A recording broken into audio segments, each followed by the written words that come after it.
Welcome to another program in our series, Free Thinking Forum.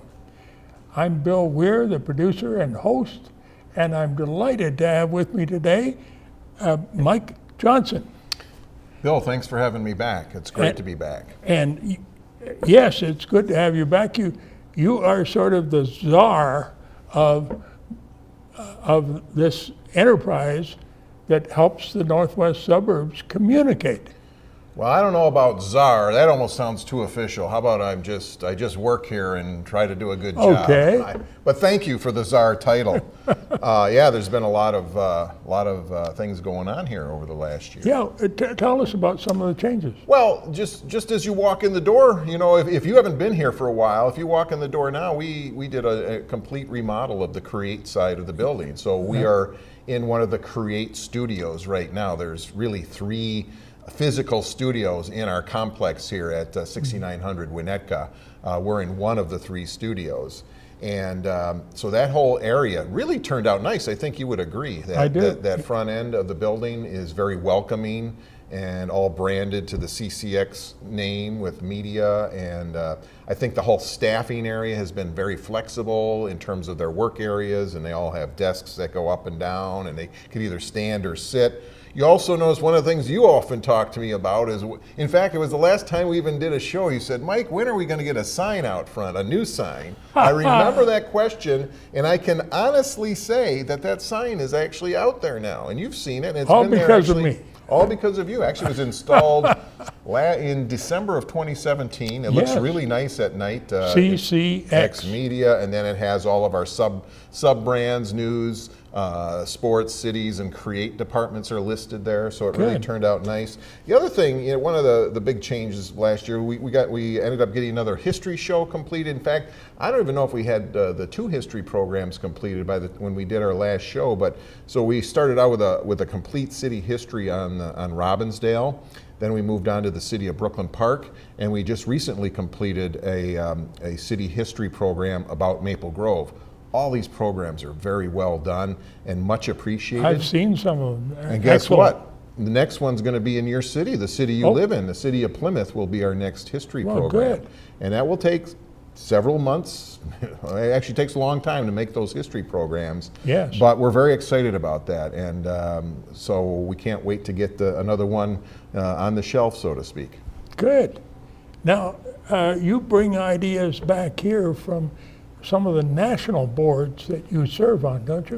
Yeah, well, there are 2 of them. Yes, there's 2 of them now. As we speak, I'm actually serving on 2 national boards, but I will be going off the board I talked about last time. It's called NATOA, which stands for the National Association of Telecommunications Officers and Advisors. And that's a mouthful. It is, and sometimes it gets confused with the term NATO, which is that Northern Alliance Treaty Organization. You know, it's that whole international deal. 2 separate organizations, but this organization, NATOA, really focuses on telecom legislation and just making sure that communities we get our public rights of way protected. So media companies just don't come in, tear up all the property, and then because it's like the airwaves. The airwaves are worth some money. You know, the broadcasters pay a license fee for that. Same thing with the underground, the right of way in front of everybody's house, in front of public buildings and private buildings. The public right of way is worth something, and so we want to just make sure that that's protected for communication What's the purposes. The other one is Alliance for Community Media, and I was recently appointed to that organization. Again, this is a national organization. On the board? Yeah. Appointed to the board, and we just had our conference in Baltimore. Very successful conference. I want to know more about that conference. Well, I can tell you about it. We had about a little over 400 people. You were at the one in Minneapolis last summer. That's right. Very similar number of people. I think there was roughly 400 people at that conference. What was nice about this one is that the Hometown Awards was actually on site, so we didn't have to go to a separate building. So this one was actually held in the hotel ballroom, and that worked out good. But there were a lot of great seminars about fundraising, youth media, and just getting engaged with your local community. It was very important. to meet people. And that's the number one thing I find most useful at these conferences, is not only the learning opportunities, but meeting other people in doing the same things that we're doing and getting ideas and sharing ideas so we can all become better. And also sharing ideas with our Senator Amy Klobuchar and Congressman Eric Paulson. That's correct. This was back on what we called Hill Day. This was a while ago now. There was actually 2 Hill Days. One was just recently in Baltimore.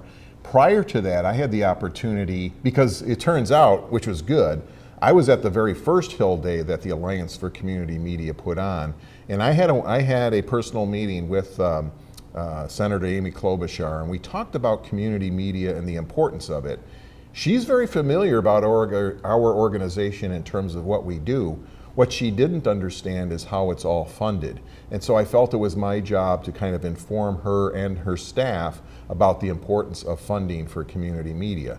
Because obviously running studios and doing portable equipment and having an operation like this, it does take some money. And so, we pay for this particular operation through a franchise fee that the cable companies pay for using the public rights of way. And we've been operating here since 1982, and it's been a tremendous asset for the city. Our original founder, Ray Stockman and Jack Irving, I've said this many times, they felt that the area was underserved. Like KARE 11 was right in Golden Valley's backyard, but they felt that a big broadcast station like that will only cover a story in Golden Valley when it might be negative or rarely. And we're out there, we're in each one of our cities every single day doing news stories and or bringing people in to train them and make their own programs. That's important. CARE is great, reaching out all over the state just about. Right. But we need this community media to focus on these, what is it, 9? Or 9 cities. It's Brooklyn Center. I'll see if I remember them all. Oh. Brooklyn Center, Brooklyn Park, Crystal, Golden Valley, New Hope, Osseo, Plymouth, and Robbinsdale. I think I got them all. And if I missed one, I'll watch watch the tape and see if I did. Then I'll have to have a major correction. But even when you think about it, even the size of a staff of KARE 11, they don't have the resources to cover every news story in every city all the time. And Bill, the other thing I'm proud of our staff, whether people come in here and create programs within the department that we're in this studio, and or our staff was producing programs out in the public and for the cities, is I'm finding that there's always more good news than bad. If you tune into the national networks these days, like CNN or Fox or any of these channels, you get numb to all the negative information. I think it's not good to be glued to that stuff all day long. You're so right. We're covering stories that matter in people's backyards. Yes. And we believe that there's more good news than bad news. And yes, there's bad news every now and then in our communities, or maybe not so good news, but there's so many stories to tell, and we never run out of stories to tell, whether we tell them or people come in here and tell their story. Now, tell us about CCX. That means? Connected Community Experience. So that was recently, we just touched on it last time we talked, it's a new branding. We used to be known, our legal name still sits under the term of Northwest Community Television. Actually, if you want to go way back, it's Northwest Suburbs Community Access Corporation. That was changed because people got confused a little bit. We wanted to say, hey, this is more about TV. Anyway, CCX Media was just a rebranding we're just kind of in a different world now. It's just not all on your traditional TVs. Like I mentioned before, like this handy little device right here, this phone. I can watch all of our content on this device anytime, anywhere. Yeah, whether it's streamed or content on demand. It's all on the phone, an iPad, a computer, and then that information can be shared. I mean, we can take that.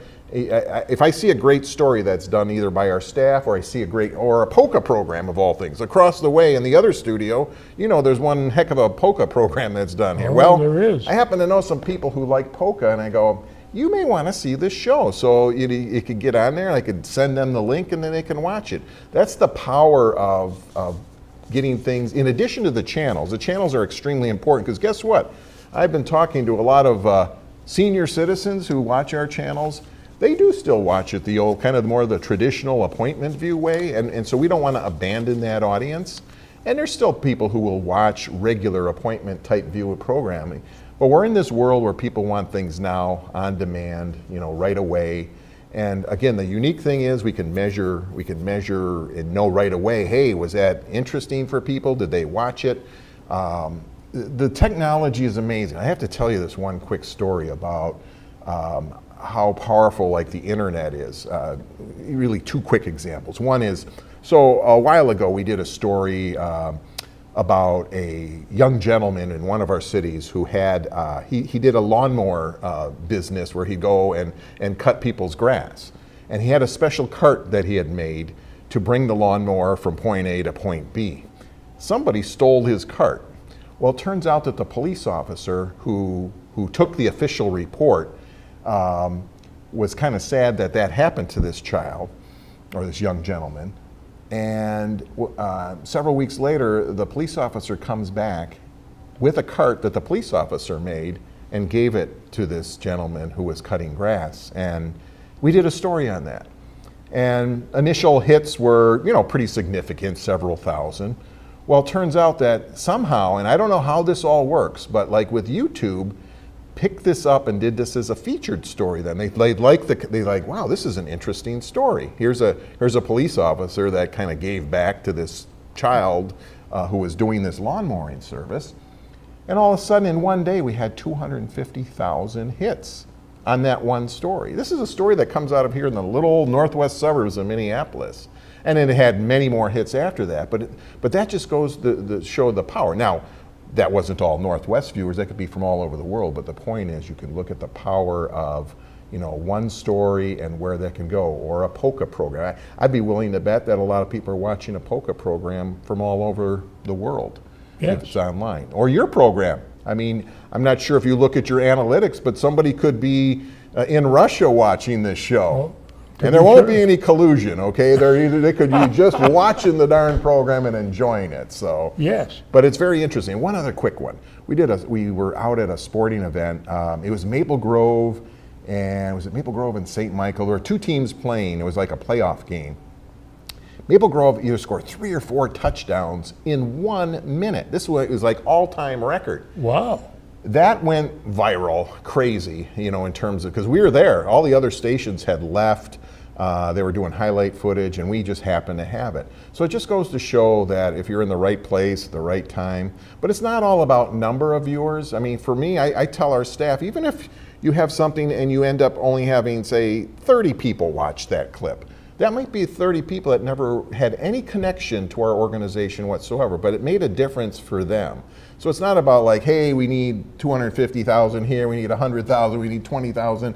It isn't that. It's more like, even if somebody watches this program, if only 50 people watch this show, well, then so be it.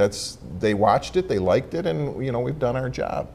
Yeah, and it may affect the civic action that they take. And as you know, I tend to bring here people that really have something to say to the community. I've had 5 candidates for governor of Minnesota. I often have either government officials or a nonprofit organization leaders on helping the public understand how we're wrestling with this problem of homelessness. Mm-hmm. And that to me is an important contribution. We did one on Alzheimer's with the help of the Alzheimer's Association, and I'm sure that's getting a good viewership too. Well, and it is. I mean, when you think about it, Bill, it's these types of things that maybe you get all the noise on some of the national networks, and you don't really go in deep into some of these subject matters. Homelessness is a problem in Minnesota too. Like, I just got back from Baltimore. There were a lot of homeless people on the streets there. You go out to Seattle. I found out in Seattle when I was there that there's more homeless population in Seattle than there is in San Francisco. And it is, I mean, not to editorialize, but it is extremely sad when you think about this country and the amount of wealth there is, and especially you go San Francisco, the whole Bay Area has amazing wealth. But then right in your own backyard, there's all this homelessness. And if somebody could figure that out, somebody could just say, hey, this is our national, I don't even hear the politicians talking about it, even from like a national standpoint, whether it's Democrats or Republicans saying, we need to do something about, people on the streets and getting them off the streets. What can we do? And my guests do know what we can do. They just don't get listened to, maybe, or it just doesn't get done. I'm trying to give them a chance to be listened to in a big way. One of the organizations that's created right here in Brooklyn Park, a satellite of their main center for homeless youth. Mm-hmm. And they're working hard to find homes where the homeless youth can stay, be comfortable, and be well cared for. Yeah, that's a whole nother dynamic to it. When you think typically of homeless, you think of maybe some, older gentleman or older woman laying out on the streets. There's there's a lot of youth out there too. So, but look, back to the whole community media concept. You can make a difference. If maybe that one person sees that show and gets active in something or starts volunteering and saying, this is, enough's enough. Let's go out and do something about it. And so that's why, we want to engage the community and get them involved. And we've got a lot of people. We've got a lot of people in our area. We have just in the northwest suburbs, it's like 350,000 people. So there's a lot of stories to be told. There are, and in fact, you started a new feature last year called School Spotlight. Give us some details about Sure. that. It was a little experiment to go out and, again, knowing that no one else is going to do what we do. They don't have no one else has the resources to go out and, none of the broadcast stations are going to feature every school in the Twin Cities area because we're talking about a lot of schools. In our area, we covered about 69 schools. 69 69 public schools. We haven't even touched the private schools yet. We're gonna get to that, I think, sometime this year. But what we did is we went into the schools and found out what's working, what they're doing. We talked to principals, we talked to students, and Bill, when you watch some of these stories, whether it's in the schools or anything, you just feel like, hey, whatever all the negative things you hear in the media, there are positive things happening out there. And every day in our schools, you've got these teachers. I served on a school board, so I have a passion for education. And have family members who are teachers, and to see teachers making a difference in our schools each and every day is a big deal. And so, and it had significant interest in it. People value what's happening in their schools, even more so sometimes in their cities. I mean, I think when you send your child off to school, you have this vested interest in that child and their education, going from K through 12 all the way up and then into college. And so we did this spotlight thing, and it's great. It's a great opportunity for people to tune in and share the links and either watch it on the channel or send it to a friend and say, hey, I hear you're going to this school. Let me send you a little link about this little feature that CCX Media did. Yeah. Now, I'm wondering whether the social media may be helpful. YouTube, Facebook, Granicus, live stream. Bill, it is, other than the channels themselves, we're averaging roughly over 350,000 views per month. This doesn't even include all the things happening on the Create department, because what happens in Create, people like yourself have your own YouTube pages, which we don't really have any control over. And so there's a lot of numbers there. I'm sure the Polka people are, they got their numbers. But we can't, it's hard for us to keep track of those numbers because we don't have access to all the statistics. But so this is just on some of the things that we produce. That's a significant amount of views. When you think about, and again, we're not competing for viewers, we just want people to watch this content that matters. Again, it's like what's happening in my backyard, what's happening in our schools, what's happening at City Hall. And so those platforms that you mentioned, YouTube and Facebook, we just started experimenting, uploading natively, they call it, clips to Facebook. And that has helped tremendously too in terms of getting people to share this content locally, because our goal is to always try to get our local numbers up and get that engagement in the community as much as possible. We can never prevent people internationally watching our programming, and it's just like, okay, well, that's icing on the cake. Somebody is watching our program in whatever country at whatever time, so be it. But again, our content is really geared hyper-local to this area, and those platforms are extremely important for us to share content that is initially aired on our channels. And what about Twitter? Twitter's important from like developing a following, and let me step back for 1 minute because we're talking about Facebook, and like even just the number of people who are engaged on our website. That when you have certain numbers of people going to your website, subscribing to your YouTube channel, following you on Facebook or following you on Twitter, that shows a certain amount of community engagement. And that's what we're striving for. We really want to be known, if you look at our mission and vision statement, we want to be known by all, as many people as possible. So the social media is critical to our organization to do it right. Social media has gotten a lot of bad connotations in terms of what people do to abuse social media.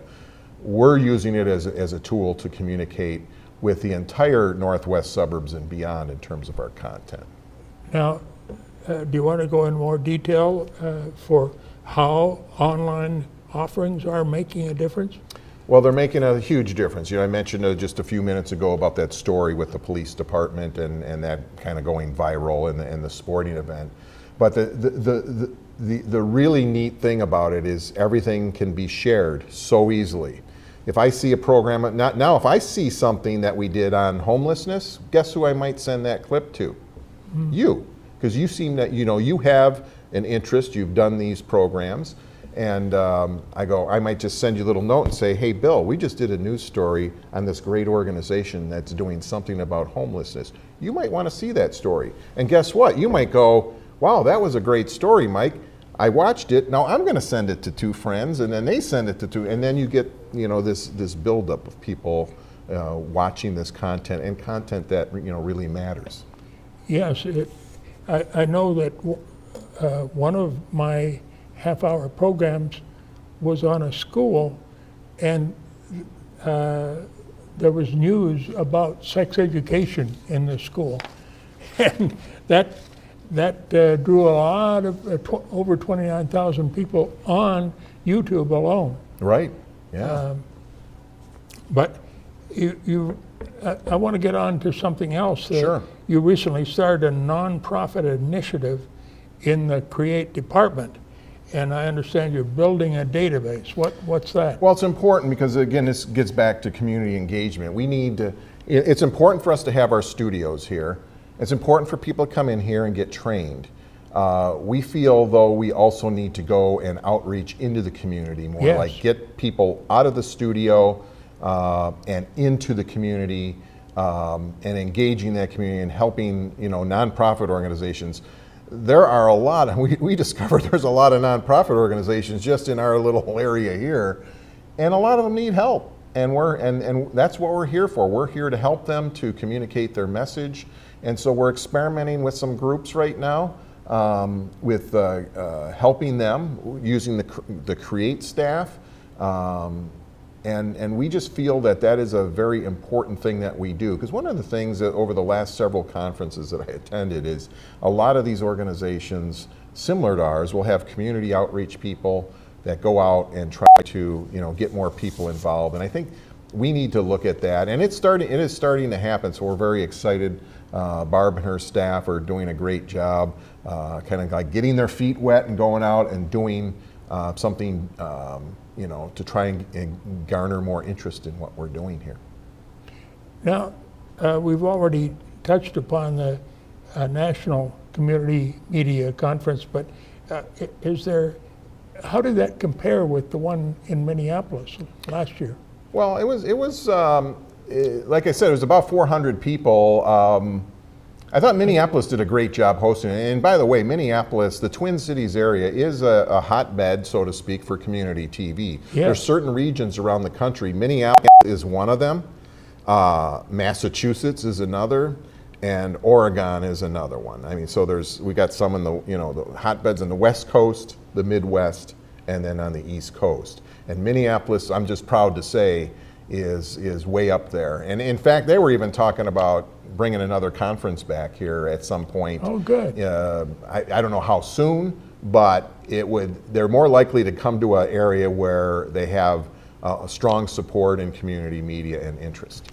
And I'd be happy to do something to help make that possible. Well, we could do Free Thinking Forum live from the conference. Yes. That would be fun. Good idea. And moreover, what we're just talking about, the associations that are here, if there's some of them that might be appropriate for my show, I would be happy to invite them. Well, thank you for that.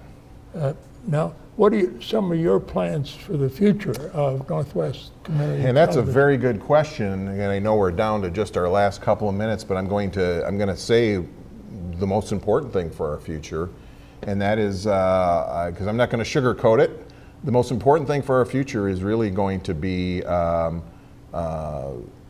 how do we survive the onslaught of the telecom industry, who really wants to, take away some of these franchise fees potentially, or certainly they want to keep them in check. And I'm 100% for that. I think, hey, if we can still, maintain this 5% franchise fee, that's great. That's perfect. But media, this media consolidation continues. The bigger companies are swallowing up the smaller companies. And like I said, you can go on any cable net, you go on a cable system or over the top telecommunication system, and it's kind of the same stuff over and over again. We do offer something very unique. And so focusing on that, but then also focusing and starting to experiment with fundraising, looking at avenues of potentially getting grants for what we're doing, because now is the time. It's not to do it once there are, you're in emergency mode saying, oh my gosh, we may not have funding down the road. So now is a perfect time for us to start exploring that in a very big way. We're going to have a study done on that this year, and I met some awesome people over the last couple of conferences who are already engaged in this. So, and they're all doing some really interesting things. So I have high hopes for the future. Great. So let's end on a positive note. And we've got 50 seconds left. Yes. What else do you want to add? I'm just going to add, Bill, thank you for having me, and thank you for doing your show, because it's people like you. I mean, this is all volunteer. Bill is not, you don't get, like a $500,000 salary for hosting Free Thinking Forum. Or were you thinking I was going to write a check here or something? Well, no, I know I'm a volunteer. But anyway, so the people who create the programs here are all volunteers, and so I want to thank you for all that you've done, because I actually have watched some of your other shows, and they are engaging. You have some really good guests on, and it's very interesting, and some provocative ideas and concepts talked about. Check out our Alzheimer's program. I will do that. Thank you. We both need it. All right. Thanks, Bill.